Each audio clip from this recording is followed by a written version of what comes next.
بسم اللہ الرحمن الرحیم۔ قال رسول اللہ صلی اللہ علیہ وسلم من تشبہ بقوم فہو منہم او کما قال علیہ الصلاۃ والسلام صدق اللہ العلی العظیم۔ محترم عزیز ساتھیوں، نوجوان و بزرگوں، آپ تمام حضرات کی خدمت میں ایک اہم عنوان کے متعلق کچھ بیان کرنا مقصود ہے۔ یہ جو حدیث شریف میں نے پڑھی، اس کا مطلب یہ ہے کہ کسی بھی غیر قوم اور مذہب والوں کی نقالی کرنا اور ان کی خوشی اور غمی کی چیزوں میں ان کی کاپی کرنا یا ان کی ان مذہبی تہوار کو اختیار کرنا، یہ اتنا خطرناک ہے کہ ہمارے ایمان تک کو برباد کرنے والی چیز ہے۔ اور اللہ کے نبی علیہ السلام نے زبردست الفاظ میں یہ بات ارشاد فرمائی کہ کل قیامت کے دن ان ایمان والوں کا حشر ان غیر لوگوں کے ساتھ ہوگا جنہوں نے دنیا میں ان کی نقالی اور کاپی اختیار کی ہوگی۔ اللہ تعالیٰ امت مسلمہ کی اس سے حفاظت فرمائے۔ میرے پیر و مرشد اور میرے شیخ اور استاد محترم حضرت اقدس مفتی احمد صاحب خانپوری دامت فیوزہم نے پتنگ بازی کے بارے میں ایک اہم بات بیان فرمائی ہے۔ غیروں کے تہوار کے بارے میں شریعت کا فیصلہ بڑا سخت ہے، شریعت کا فیصلہ بڑا سخت ہے۔ فقہا نے لکھا ہے کہ اس پر خوشی کا اظہار کرنا، اس پر خوشی کا اظہار کرنا یہ ایمان کو برباد کر دیتا ہے۔ اللہ حفاظت فرمائے۔ ان چیزوں کو سامنے رکھتے ہوئے ہم دیکھیں آج ہمارے معاشرے کو، ہمارے کلچر کو، سماج کو، کہ یہ جو پتنگ بازی کا جو تہوار ہے، وہ جس مذہب کے لوگوں کا تہوار ہے، وہ اس کو 14 جنوری اور 15 جنوری 2 دن اس کو مناتے ہیں، جبکہ ہمارے مسلم سوسائٹی میں دیکھا جائے تو یہ کئی دن پہلے شروع ہو جاتا ہے۔ ہمارے بچے پتنگ کو خریدنے میں، ڈورا لانے میں، ڈوری لانے میں، اسی طریقے سے پتنگ کو لوٹنے میں اور اس کو پتنگ کو چگانے میں اتنے مصروف اور مشغول ہو جاتے ہیں، گویا ایک طریقے سے ایسا لگتا ہے کہ یہ مسلمانوں کا ایک مذہبی تہوار ہو۔ اور اس بارے میں سب سے بڑی جو غفلت ہے وہ والدین کی ہے کہ والدین نے کبھی اپنا یہ رول اور کردار اور اپنی ذمہ داری کو ادا نہیں کیا کہ وہ اپنی اولاد کے سامنے یہ بات بتلائے اور اس بات کی وضاحت کرے کہ یہ ہمارا تہوار نہیں ہے، یہ ایمان والوں کا مذہبی تہوار نہیں ہے، یہ غیر قوموں کا تہوار ہے۔ یہ بڑی دکھ کی بات ہے کہ ایک ماں باپ جو ہے باقاعدہ اپنے بچے کو سواری پر بٹھا کر لے جا کر بازار سے اس کو ڈوری دلاتے ہیں، پتنگ خرید کر دیتے ہیں، جبکہ فقہائے کرام نے لکھا ہے فتاویٰ کی کتابوں کے اندر کہ ایک مسلمان کے لیے ڈوری اور پتنگ کا کاروبار کرنا اور اس کا ویپار کرنا یہ بھی حرام ہے، اس سے جو انکم آئے گی وہ بھی حرام ہے، تو پھر اس کا خریدنا کیسے حلال ہوگا؟ اور جس دن یہ تہوار منایا جاتا ہے 14 جنوری کو، تو ہم دیکھیں کہ اس دن ہمارے پورے سوسائٹی کا کیا منظر ہوتا ہے۔ ایسا لگتا ہے کہ جیسے قیامت برپا ہو گئی ہو، اور لوگ جو ہیں اپنی موت سے غافل ہو جاتے ہیں، اپنی قبر سے غافل، اپنی حشر سے غافل، اور اس بات سے غافل ہو جاتے ہیں کہ کل قیامت کے دن مجھے مر کر جب میں جاؤں گا اور مجھے اپنی زندگی کا حساب اللہ کو دینا، اس سے غافل ہو جاتے ہیں۔ اللہ کا گویا ڈر نکل جاتا ہے، اور اس دن ایک ایسا منظر برپا ہوتا ہے کہ گویا ایسا معلوم اور محسوس ہوتا ہے کہ لوگ یوں سمجھتے ہیں کہ یہ ہمارا تہوار ہے، اس لیے ہم خوشی کے ساتھ اس کو منائیں گے، جبکہ حضرت اقدس مفتی احمد صاحب خانپوری دامت فیوزہم فرماتے ہیں کہ اس غیر قوم کا جو تہوار ہے اس پر خوشی کا اظہار کرنا یہ بھی ایمان کو برباد کر دیتا ہے۔ تو اگر ہم اس قوم کا اور اس غیر قوم کا جو تہوار ہے اس میں شریک ہو جائیں گے، مشغول ہو جائیں گے اور اس کو اپنائیں گے تو پھر ہمارے ایمان کا کیا حال ہوگا؟ اس دن باقاعدہ ہمارے بہت سے حضرات جو ہیں اپنے کاروبار کو بند کر دیتے ہیں، چھٹی کر دیتے ہیں،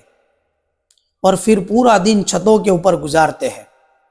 اور پھر اس میں میوزک بجتا ہے۔ اسپیشل اس دن جو ہے اگر بجلی چلی جائے تو اس کے لیے انویٹر کا، جنریٹر کا انتظام کر کے بھی جو ہے میوزک بجاتے ہیں، ڈی جے بجاتے ہیں، گانے بجاتے ہیں، اور ایک طریقے سے گویا ایسا محسوس ہوتا ہے کہ ہم اس ایسے علاقے سے گزر رہے ہیں کہ یہ گویا مسلمانوں کا علاقہ ہی نہیں ہے، اور اس میں اتنی بے پردگی، بے حیائی ہوتی ہے کہ مستورات بھی چھتوں پر ہوتی ہے۔ اور سب سے بڑا المیہ اس بات کا ہے کہ اس دن جو نمازوں کے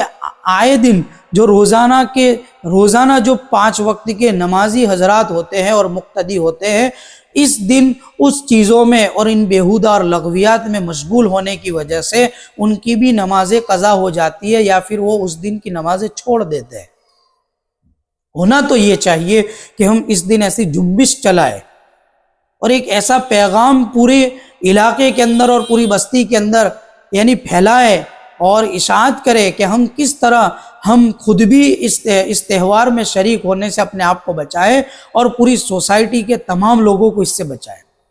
اگر ہر فرد اس بات کا ارادہ کر لے اور عزم مصمم کر لے اور پکا اور پختہ ارادہ کر لے کہ مجھے اپنی پوری فیملی کو اور تمام رشتہ داروں کو اور میرے ٹچ میں جتنے بھی لوگ ہیں، مجھ سے جتنے منسلک ہیں، وہ میرے دوست و احباب، ان تمام تک مجھے یہ دعوت پہنچانی ہے کہ یہ جو غلط کام ہے، یہ حرام کام ہے، ناجائز کام ہے، ہم سب کو اس سے بچنا ہے۔ تو دیکھا دیکھی ایک ایسا ٹرینڈ چلے گا کہ کوئی چھت پر مجھے نظر نہیں آتا، ایک بھی مسلم علاقے میں پتنگ اڑتی نظر نہیں آتی، تو یہ ایک ایسا ماحول قائم ہو جائے گا کہ تمام لوگ جو ہیں اس کے اندر شریک ہونے سے اپنے آپ کو بچا لیں گے۔ جن حضرات کی 2-4 دن کی چھٹیاں ہوں ان کو چاہیے کہ اپنی ترتیب بنا کر اللہ کی راہ میں نکلے، 3 دن جماعت میں جائے۔ آج کل ہم دیکھیں تو 3 دن مردوں میں جماعت میں جانے کا رواج بالکل ختم، اور اس سے بڑی دکھ کی بات یہ ہے کہ ہم ہماری فیملی کو دیندار بنانے کے لیے اس راستے کو اختیار نہیں کرتے کہ اگر میری چھٹی کا دن ہے اور اسی طرح میں نے کاروبار بند رکھا ہے تو لاؤ ہم دوست و احباب آپس میں مل کر یہ ترتیب بنائیں کہ ہم اپنی مستورات کو اور اپنی بیویوں کو لے کر اللہ کی راہ میں 3 دن نکلیں تاکہ ان کی زندگی میں دین آئے۔ یہ تو وہ بات تھی جو میں نے بتلائی۔ اب آگے ایک بات یہ بتلانا چاہتا ہوں کہ غیروں کے جو طریقے ہیں اور ان کے جو تہوار ہے اس کے اندر شریک ہونے کی وجہ سے کیا مطلب عذاب کیا ہوتا ہے۔ ایک بزرگ کا واقعہ حضرت شیخ نے لکھا ہے کہ ایک بزرگ پھولوں کے سیج پر قبر میں آرام فرما رہے تھے اور ان کے منہ پر سانپ کا بچہ کاٹ رہا تھا۔ پوچھا گیا تو بتایا کہ ہولی کے دنوں میں ایک مریل اور کمزور گدھے کو دیکھا تو ان بزرگ کے منہ کے اندر پان تھا، تو ان کے دل میں خیال آیا کہ یہ گدھا جو جا رہا ہے اس کو کسی نے نہیں رنگا، وہ ہولی کا تہوار تھا، تو چلو میں اپنی پان کی پیک جس کو ہم پچکاری بولتے ہیں تو اس کو میں اس کے اوپر ڈالوں جس کی وجہ سے اس کے جسم کے اوپر لال رنگ چڑھ جائے اور یہ بھی ہولی کے یعنی جو ہے تہوار میں شریک ہو جائے کہ اس کے اوپر بھی ہولی کا رنگ چڑھ گیا۔ تو اس وجہ سے اس بزرگ نے جو ہے اپنی پان کا پیک اس گدھے کے اوپر ڈال دیا، جس کی وجہ سے اللہ تعالیٰ نے ان کو عذاب میں قبر میں مبتلا کیا کہ سانپ کا بچہ ان کو منہ کے اوپر کاٹ رہا ہے۔ اللہ اکبر۔ اللہ تعالیٰ غیروں کے تہوار کو اختیار کرنے سے اللہ پوری امت مسلمہ کی حفاظت فرمائے۔ تو دیکھو یہ کتنا زبردست عبرت کا واقعہ ہے ہمارے لیے کہ ہم کو تو لگتا ہی نہیں ہے کہ ہم کو قبر میں کبھی عذاب ہوگا، ہم کو کبھی اس بات کا احساس ہوتا ہی نہیں ہے کہ ہمیں موت آنی ہے اور قبر میں ہم کو عذاب بھی ہوگا، اور کل قیامت کے دن جو ہے ہمیں اللہ تعالیٰ اپنی پوری زندگی کے بارے میں حساب لیں گے۔ میرے بھائیوں، دوستوں، بزرگوں، آپ کو اس بات کو ذہن میں رکھنا چاہیے کہ یہ تو قبر کا عذاب کا معاملہ ہے، جہنم کے عذاب کا معاملہ تو اس سے بھی سخت ہے۔ اللہ پوری امت مسلمہ کی جہنم کے عذاب سے حفاظت فرمائے۔ حدیث شریف میں یہ بات ملتی ہے کہ جہنم کے اندر جہنمی کا جو جسم ہوگا، اللہ نے قرآن میں فرمایا وَهُمْ فِيهَا كَالِحُونَ، اور ہم ان کے چہرے بگاڑ کے رکھ دیں گے۔ تو جو جسم ہوگا وہ اتنا بڑا ہو جائے گا کہ لکھا ہے حدیث شریف کے اندر ایک آدمی کا جسم، جہنمی آدمی کا جسم اتنا بڑا ہوگا کہ جب وہ بیٹھے گا تو وہ اتنی جگہ روکے گا کہ ایک آدمی جو ہے 3 دن تک اگر چلتا رہے تو وہ کتنا ایریا کور کر لیتا ہے، کتنا ڈسٹنس، وہ اتنے بڑے ایریے کے اندر اس کا جسم ہوگا۔ پھر اس کی زبان کے بارے میں لکھا ہے کہ اس کی زبان جو ہے اللہ تعالیٰ 1 فرسخ لمبی کر دیں گے۔ 1 فرسخ جو ہے وہ تقریباً 9 کلومیٹر ہوتا ہے، تو 9 کلومیٹر لمبی اس کی جو ہے زبان اللہ بنا دیں گے جہنمی آدمی کی، اور اس کو جو ہے لوگ رونتے ہوئے چلیں گے، رونتے ہوئے۔ اور اسی طرح لکھا ہے حدیث شریف میں کہ جہنمی آدمی کا جو نیچے کا ہونٹ ہے وہ اتنا بڑا ہوگا کہ وہ ناف تک لٹکے گا، اور یہ اوپر کا جو ہونٹ ہے وہ اتنا بڑا ہوگا کہ آدھے سر تک آ جائے گا۔ اور اس کی یہ جو ایک ڈاڑھ ہے، ڈاڑھ، یہ آدمی کی کتنی چھوٹی ڈاڑھ ہے، لیکن جہنمی آدمی کی ڈاڑھ ایک احد پہاڑ کے برابر ہوگی، اور احد پہاڑ کا جو ایریا ہے، وہ جو ڈسٹنس ہے وہ 3 کلومیٹر کا ہے۔ تو اتنی بڑی ڈاڑھ، اتنے بڑے بڑے ہونٹ، اتنی بڑی زبان ہو جائے گی۔ اللہ تعالیٰ پوری امت مسلمہ کی جہنم سے حفاظت فرمائے، اور ہمیں دنیا میں ایک موقع ملا ہے آخرت میں اپنے آپ کو کامیاب بنانے کا، تو ہم جو ہے اللہ کو راضی کرنے والے کام کریں، اللہ کے نبی علیہ السلام کے مبارک طریقوں کو اپنائیں۔ میں نوجوانوں سے خاص طور پر اپیل کرتا ہوں کہ ہم اس دن کو جو ہے خود بھی بچے، اپنے دوست و احباب کو بھی بچائیں، اپنی فیملی کو بچائیں، اور ایک ایسا جنبش چلائے، ایک ایسی مہم چلائے کہ ہر کوئی جو ہے اس تہوار میں اپنے آپ کو بچا لے۔ اس کے علاوہ ہم آئے دن نیوز میں پڑھتے ہیں،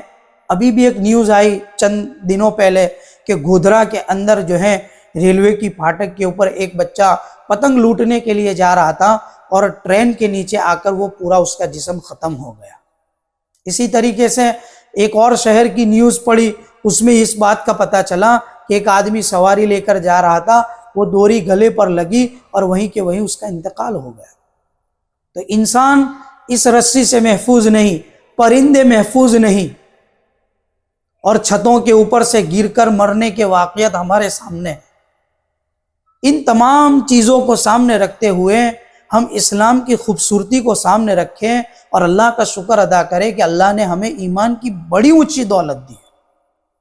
لوگ کہتے ہیں ہمارے ماں باپ نے ہم کو کچھ نہیں دیا،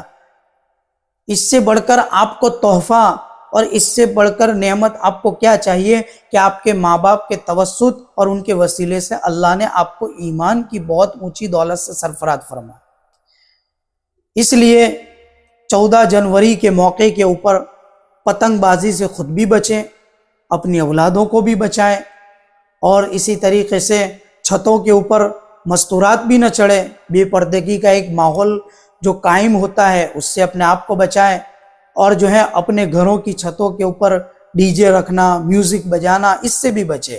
اور اس دن اگر ہمارے پاس فرصت ہے ہم نمازوں کا اہتمام کریں، قرآن شریف کی تلاوت کا اہتمام کریں، ذکر و استغفار کریں، اور اگر زیادہ وقت ہے 2-3 دن کا ہمارے پاس وقت ہے، ہم اپنی ترتیب بنا کر اللہ کی راہ میں نکلیں اور اللہ کے راستے میں نکلیں، اور ان دنوں کو نیکی کے کاموں میں لگا کر اپنی آخرت کو کامیاب بنانے کی کوشش اور فکر کریں۔ اللہ تعالیٰ ان تمام کہیں باتوں پر ہم سب کو عمل کرنے کی توفیق عنایت فرمائے، آمین یا رب العالمین۔